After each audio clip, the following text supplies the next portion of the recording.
He smelt the sulfur first, and then he saw the white fur.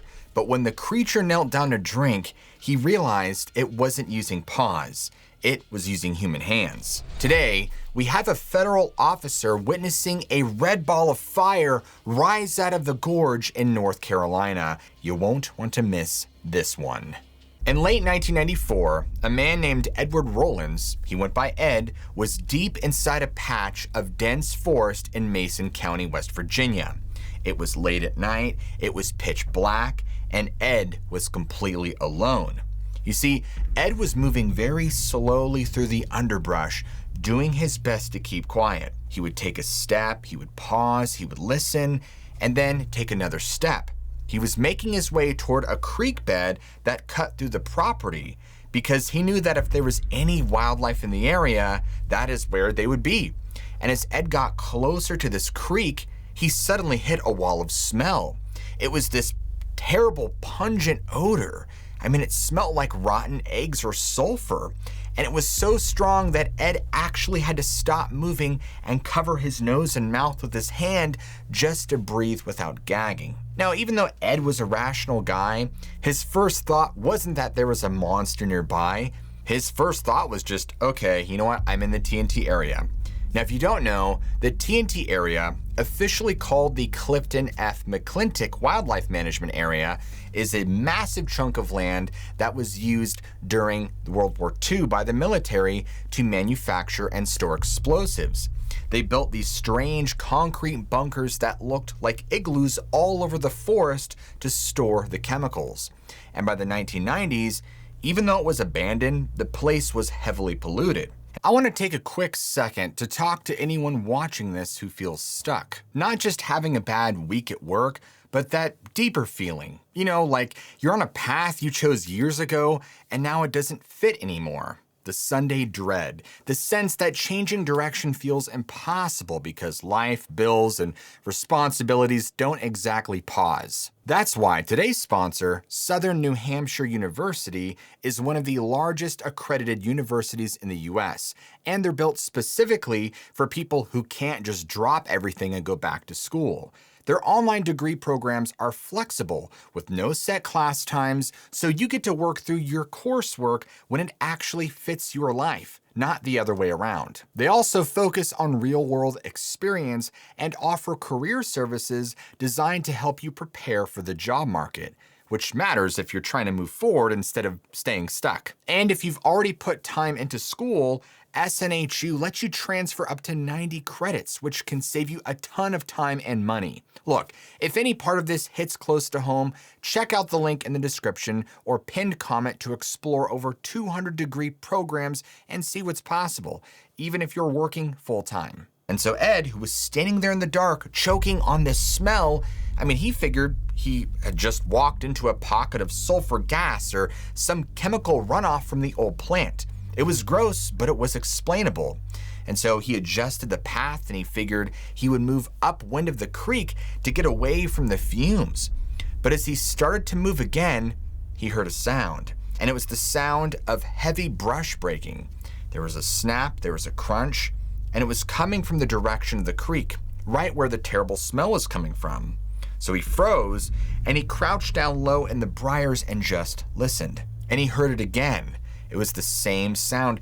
It sounded like something heavy was walking through the thicket. It was clumsy. It wasn't trying to be quiet. And so Ed, he went to his rational brain. He thought, okay, that's not a person because people don't walk through thick briars like that in the dark without a flashlight. So he's like, you know what, this has to be an animal. Now he thought maybe a black bear because West Virginia does have plenty of them, or maybe a stray cow. There were farms nearby, and sometimes livestock would get loose and wander into the TNT area.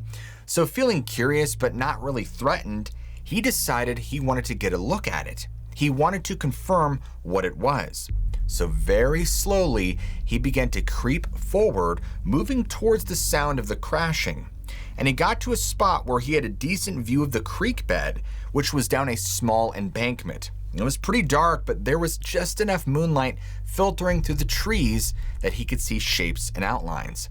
And as he looked down toward the water, he saw something light-colored moving in the brush. Now, initially, he thought he was looking at a white plastic bag or maybe some trash that had caught on a branch and was blowing in the wind. Or maybe it was the tail of a white-tailed deer. But then the shape moved out of the brush and stepped into the open clearing right by the water's edge. And he realized it wasn't a deer. It definitely was not a cow. It was walking on 4 legs, but it was huge. It was much bigger than a bear, and it was covered in this dirty, matted, whitish-brown fur. I mean, it looked like a sheep's wool, but it was thick and messy, like it had been dragged through the mud. Ed stayed perfectly still. I mean, he was maybe 20 or 30 yards away. He was downwind, so the thing presumably couldn't smell him, and he watched as it walked up to the water, and the way it moved was strange. It didn't have the lumbering walk of a bear, and it didn't have the trot of a dog. I mean, this was clearly something he had never seen. This is the moment where Ed's discipline was the only thing that kept him from running away. Because as it leaned forward, he got a clear look at its front legs, and they weren't paws, they weren't hooves, they looked like hands. They were these long, dexterous fingers, almost like a raccoon's hands, but huge. And as he watched, this thing used these hand-like appendages to brace itself on the rocks while it lowered its head to the water. And then he saw the head. It had a long snout, kind of like a dog or a wolf, but it was wider.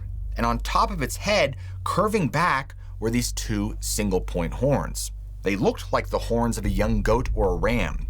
Ed was staring at this thing, and his brain was frantically trying to categorize it. He's thinking, is this a mutant bear? Like, is this some kind of deformed elk? But nothing fit.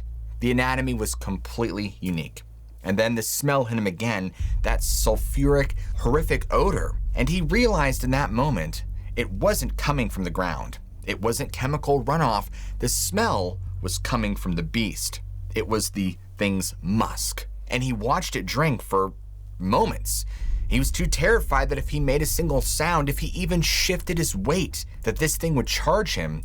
And based on the size of its shoulders and the way it moved, he knew he wouldn't stand a chance. Now eventually, it finished drinking, it stood up on 4 legs, shook itself off like a dog, and then lumbered back into the thick brush on the other side of the creek. Ed did not move. He just waited until he couldn't hear footsteps anymore, and he waited until the crashing sound had faded away completely. And very quietly, he stood up.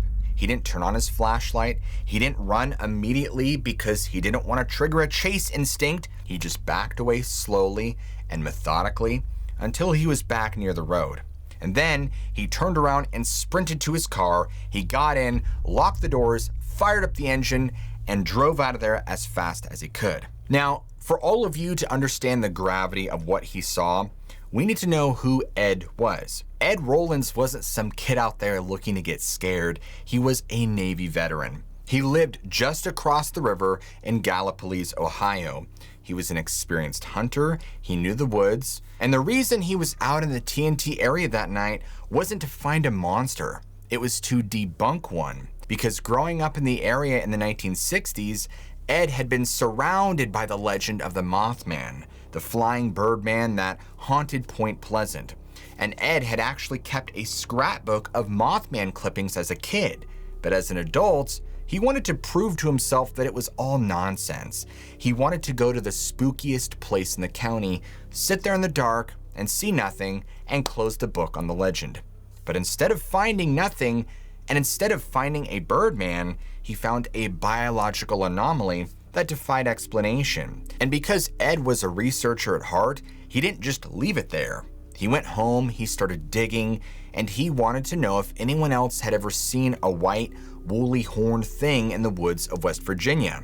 And what he found shocked him, because according to a detailed report that Ed would eventually publish in October of 2004 on a website called West Virginia Ghosts, and based on archival research from a well-known folklorist named Ruth Ann Musick, this creature had been stalking the Appalachian woods for generations. Ed discovered that way back in 1954, a student named Thomas A. Burford had written a paper for a folklore class at Fairmont State College. In this paper, Burford described a creature that the locals in Kanawha County called the White Thing. Now, the description in the 1954 paper was pretty similar to what Ed had seen. It described a pure white beast that was larger than a dog, but not quite as big as a horse. It had razor teeth, and it lived in the deep hollows, screaming like a banshee. But then, Ed found another account that was even older. It was from July of 1929. So we're talking almost 70 years before Ed's sighting. There was a coal miner named Frank Kozel. Now, Frank was a Croatian immigrant who worked at the Jordan 93 mine right on Morgan's Ridge in Marion County. Now, according to the historical records preserved in local history apps like Clio, Frank was walking home late one night after a shift. It was the middle of the night, he was exhausted, and he was walking along this dark path that cut through the woods right near the mine. And as Frank walked, he started to get that feeling that he was being watched. He heard footsteps behind him, he stopped, and the footsteps stopped. So he kept walking, and it started again. And then out of the darkness, this shaggy white beast tackled him. And Frank fought for his life. He swung his metal lunch pail at the thing. He kicked, he punched, he flailed. He described this thing as pouncing on him, reportedly knocking him over and over again. Now, Frank eventually managed to scramble to his feet and run toward a nearby cemetery of all things, because in his mind he thought maybe the holy ground would protect him. And sure enough, as soon as he reached the cemetery gate, this thing was nowhere to be seen. But here's the weirdest part about Frank's story, and the part that really unsettled Ed Rollins. When Frank got home and told his family what had happened, they examined him. They expected him to be cut to ribbons. He had been mauled by a large animal for several minutes, but there were no scratches on him, not a single mark. It was like the thing had attacked him, but hadn't actually made contact with his skin. Or maybe its claws passed right through him. And so Frank's family believed that he had been attacked by a ghost or a haint. But Ed Rollins, reflecting on his own encounter in '94, he didn't think it was a ghost. He saw it drink water, he heard it snap branches, and he smelled it. And so as he continued to look into this, he found that he wasn't the only one in the 90s who was seeing it. It seemed like there was a flap, a massive spike in sightings happening right around him. According to a report by the Singular Fortean Society, in the winter of 1994, so literally the same season Ed was out there, a group of women were driving on an icy back road near the TNT area. They were driving very slowly because the roads were slick. It was late, and suddenly their headlights caught something on the side of the road. Now, before they could even react, this tall, woolly white creature walked right out in front of their car. And so they slammed on the brakes, sliding on the ice, and the thing stopped in the beams of the headlights. And these women all described the exact same thing Ed saw. And they even said that it stood on 4 legs, but was huge, and it had shaggy white fur that looked like dirty wool. It had a pointed snout, and it had horns like a ram. Now, they said it just stood there staring at them with these dull, soulless eyes, completely unafraid of the vehicle. And after a few seconds, it just turned and darted away into the woods. And then there were the reports coming out of Boone County, West Virginia, also in the mid-90s. There was a report of 2 young kids playing in their yard near the woods. It was dusk, and they looked up and saw a white bear standing on its hind legs at the edge of the forest, watching them. But when the kids screamed, it didn't act like a bear. It dropped to all 4s and ran away with a speed that did not make sense for a bear. And later, neighbors found saplings, young trees that had been snapped in half right where the thing had been standing. So Ed Rollins put all this together, and he realized that the sulfur smell he had smelt wasn't the TNT plant, it was in fact the creature. In folklore, sulfur or brimstone is often associated with something demonic or unnatural. And the fact that he saw it drinking water and moving branches proved to him that this was a physical being, an animal. But the fact that it left no marks on Frank Kozel in 1929 suggested it was something else. Now, Ed's account, which he finally wrote down and published years later, became the cornerstone of a new legend in West Virginia. He took the old folklore of the white thing and connected it to these modern sightings of a woolly, horned creature. And because of the way it looked, kind of like a sheep because of the wool, but built like a Sasquatch or a bear, people started calling it by a new name. They called it the sheep squatch. Now, skeptics will say that Ed Rollins and all these other people probably just saw a bear with mange, or maybe they saw an escaped exotic pet, or that they just saw a large feral dog and their imagination filled in the rest in the dark woods. But Ed Rollins, the Navy vet who went out there to debunk myths, knows what he saw. He saw the hands, he saw the horns, and he smelt sulfur. And to this day, in the woods of Mason and Boone County, people still report seeing a large white woolly thing moving through the trees. The secret isn't just that it exists though, it's that it's spectral. It's a violent encounter that leaves no physical marks, proving the mountains can manifest physical force out of thin air. So when you add on the sulfur, the phantom attacks, and the strange anatomy, it all points to one conclusion, that the sheep squatch isn't just an animal living in the mountains. It's a discharge of the mountains, a spectral guardian fueled by the very ground it walks on. But West Virginia isn't the only place where this ancient Appalachian energy is breaking through the surface. 300 miles south, the mountains aren't just manifesting monsters, they're generating light. And for over a century, the US government tried to convince the public that these glowing orbs were nothing more than a trick of the light, a simple misidentification of modern technology. Well, they were lying. And in 1916, a catastrophic act of nature would expose that lie to the entire world.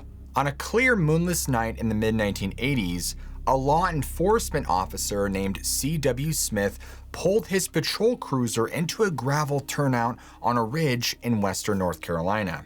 Smith killed the engine and he turned off his headlights. And then he rolled down his window and just sat there in the dark, listening. Now, C.W. Smith was not a ghost hunter, he wasn't a tourist, and he certainly wasn't the kind of guy to make up stories to scare people.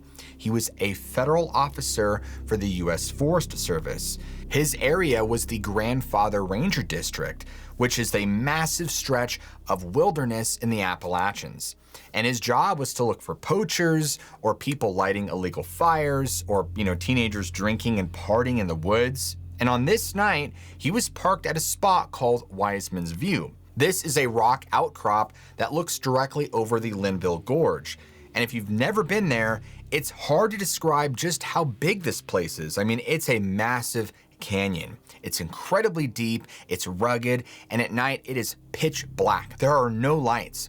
And sitting right across the gorge from where Smith was parked, maybe a few miles away at most, is a long, low ridge called Brown Mountain. Of course, at this point, Smith knew all the stories about Brown Mountain because you couldn't live in Burke County and not know them. For close to a century, people had been claiming they saw these weird ghost lights hovering over the mountain. They said the lights would dance around or bob up and down or change colors, but Smith didn't believe any of that. He was more professional, and he also knew that the United States government had already solved this mystery a long time ago. According to the official United States Geological Survey, specifically a report called Circular 646, published back in 1922 by a geologist named George Mansfield, the Brown Mountain lights were fake. The report said they were just car headlights from the distant highway, or, they were train lights reflecting off the clouds, or they were bushfires. Smith knew this report, he accepted it, and to him, the mystery was just a tourist trap. And so again, he's sitting there in his cruiser, it's quiet, and he's watching the ridge, looking for the flicker of a legal campfire. And then he sees it, because about halfway down the ridge, deep in the gorge where there are no roads and no trails, a light turned on. It was red, it was bright, and it was huge, like the size of a basketball. And so Smith, he leaned forward in his seat and he went through his mental checklist and he thought, okay, maybe it's a camper that somebody had hiked in there illegally and they just turned on a really bright lantern. But he saw the light move, and it didn't move the way a light should. It shot straight up into the air, maybe 200 feet in a split second. And so the next thing he runs through his mind is that, maybe it's a helicopter. So he leaned out the window and he waited for the sound of a rotor or a jet engine or propeller, but there was none of that. It was just dead silent out there. And as he's listening, the red light dropped. It fell straight down back towards the tree line. However, it didn't crash down. It stopped right above the trees and it hovered there. And so Smith grabbed his binoculars from the passenger seat and he brought them up to his eyes and he adjusted the focus until that red ball was sharp. And he realized he was looking at something that physically didn't make sense. It wasn't a machine. This looked like a ball of fire, but there was no smoke. It was this glowing, pulsing orb. And then it suddenly split. One became two lights. They separated, moved apart from each other, and they came back together and merged once again. So he put his binoculars down and he looked around the empty parking lot to see if there's anybody else around that could see this. But of course he was alone. For the first time in his career, this federal officer who carried a badge and a gun and knew the wilderness very well felt helpless because he realized the USGS report was wrong.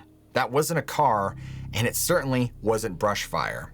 C.W. Smith had just come face to face with something that goes back way further than the 1980s. Now, to fully understand why he was so shaken up, you have to understand that he wasn't just looking at a light. He was looking at a phenomenon that people have been fighting over since before the First World War.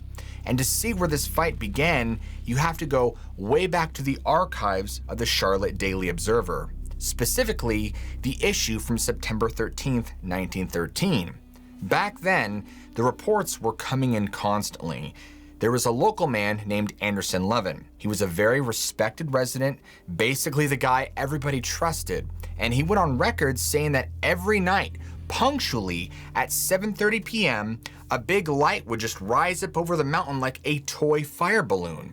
And it was happening so often that people got scared. They thought maybe it was a volcano ready to erupt, or that maybe it was some secret German spy testing a new weapon up in the mountains. And they were so worried that they'd positioned their congressman to send the federal government down to investigate. And so the government did. In late 1913, the U.S. Geological Survey sent a man named D.B. Sterrett to Brown Mountain. And he showed up. He was a no-nonsense guy. He hiked up to the ridge, he set up his equipment, and he watched these lights appear. He checked his watch, and then he checked the train schedule for the Southern Railway, which ran through the valley miles away. And sure enough, the lights appeared exactly when the westbound train was scheduled to pass. So he wrote his report, and he basically said, folks, it's the train. The locomotive headlight is beaming up over the ridge. It looks spooky, but it's just a train. And that should have been the end of it. The government claimed it was trains, people calmed down, but then 3 years later in 1916, two things happened that blew that theory out of the water. The first thing that happened is in April of 1916. There was a doctor in the area named Dr. L.H. Coffey. Now, Coffey didn't buy the train theory. He had seen the lights at times when no trains were running, so he decided to run an experiment of his own. He organized a team, he took one group of men, and they hiked all the way up Brown Mountain, and he had another guy, a newspaper editor named H.C. Martin. He takes a second group and he hikes up a different ridge miles away. Their plan was to sit there in the dark, and if they saw the light, they would fire their pistols into the air, signaling the other team. And that way they could confirm they were seeing the same thing at the same time. If it was a train, well, they should both see it. So they get into position, no trains are scheduled, just the dark woods. And Dr. Coffey's group is waiting, and suddenly, right in front of them, just above the trees, a red ball of light appears. And so Coffey yells, "There it is!" And he pulls his pistol, bam, bam, bam, and he fires into the air. And he's waiting for the other team to fire back, and he's listening, but he doesn't hear anything. The other team didn't see it. Now, a while later, the other team, H.C. Martin's team, well, they see a light on their side, and so they pull out their guns, bam, bam, bam. But Coffey's team didn't see that one. So not only were the lights appearing when no trains were around, but they were appearing in random spots, visible to some, but not others. It was like the lights were playing games with them.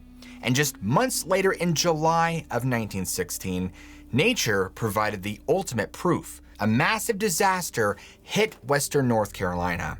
and it was called the Great Flood of 1916. It rained so much that the river rose to historic levels. I mean, bridges were washed away, telephone lines down, and most importantly, the railroad tracks were destroyed.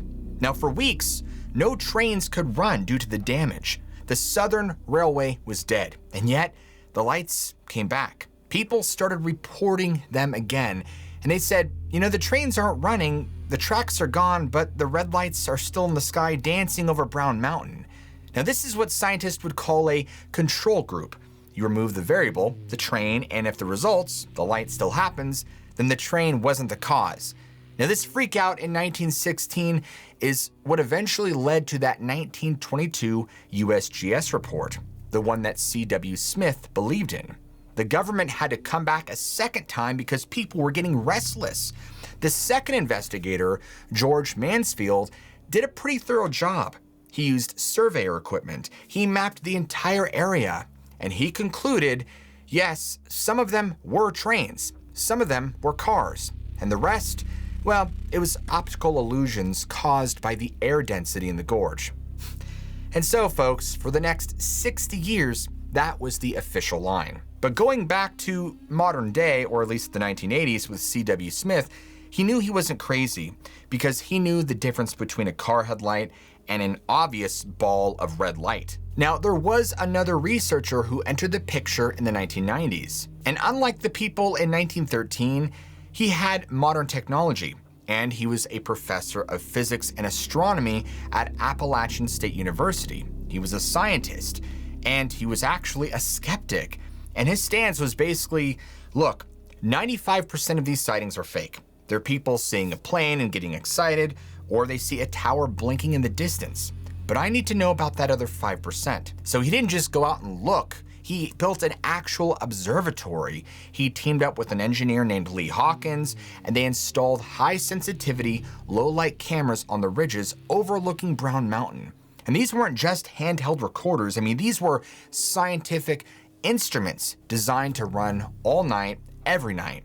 And they constantly fed the video data back to the servers at the university. And what they saw when they reviewed it blew them away. Now, by 2014, they had logged 6,300 hours of video. And in all that time, there wasn't a single verifiable anomaly captured. And it got to the point where people started to wonder if the lights were even real or if they stopped or what. I mean, maybe they never existed. And even in interviews, he admitted that it was very frustrating. It was like going on a fishing trip where you have a 95% chance of catching nothing, but he kept the cameras running.